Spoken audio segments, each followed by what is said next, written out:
apart before the 10-year mark.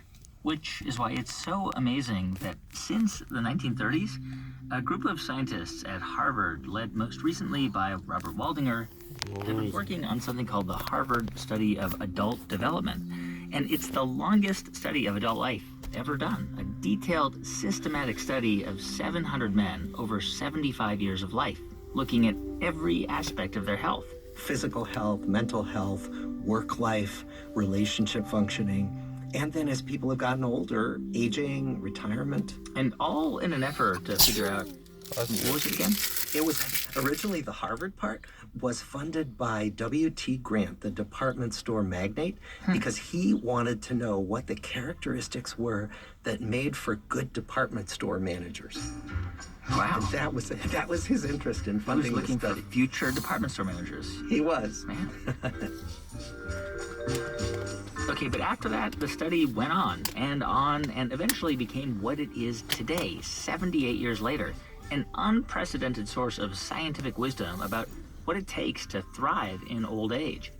Robert Waldinger described the study and its results on the TED stage.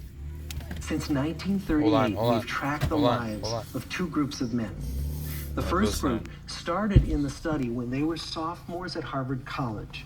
They all finished college during World War II, and then most went off to serve in the war. Saturday, June 2nd. And the second group that we've followed was a group of boys from Boston's poorest neighborhoods. Most lived in tenements, many without hot and cold running water. To get the clearest picture of these lives, we interview them in their living rooms. We get their medical records from their doctors. We draw their blood. We scan their brains. We talk to their children. We videotape them talking with their wives about their deepest concerns.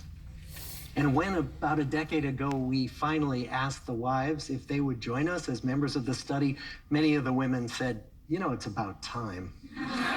So what have we learned from the tens of thousands of pages of information that we've generated on these lives? The clearest message that we get from this 75-year study is this: good relationships keep us happier and healthier, period. This is amazing. Like, this is what all of this data kind of filters down into this one key insight, right? Yeah. What is it about relationships, about good relationships that Dwayne Harder, how make us live longer and be happier? What is it about that thing? Well, what's not a surprise is that relationships keep us happier. What is a surprise, or at least was to us, was that they keep us physically healthier. And there are lots of ideas, hypotheses about why that is. So one idea is that if you are in happier relationships, the body is less stressed.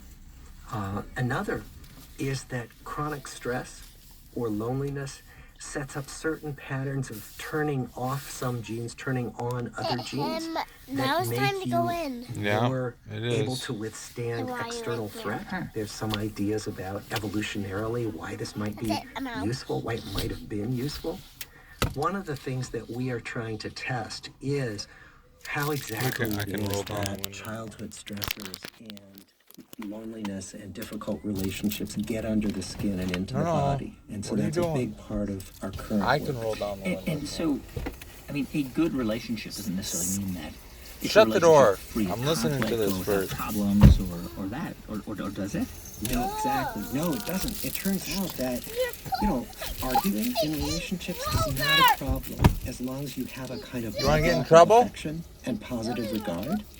That's what's most important. So that guy in my Facebook feed with like thousands of friends is not going to live longer than me? No. That is not what we're talking about here? Now, as far as we know, it's not what we're talking about. It's really the people you feel you can count on when times get hard. So there are people who are not partnered, don't live with anybody, but have close relationships. They have people they feel they can call in the middle of the night if they were scared or sick. And that's really the glue that both connects people and seems to keep people healthier. Now that you have all that information, do you feel like you've become wiser? No, I don't think of myself as a wise person. And in fact, I'm always amazed when people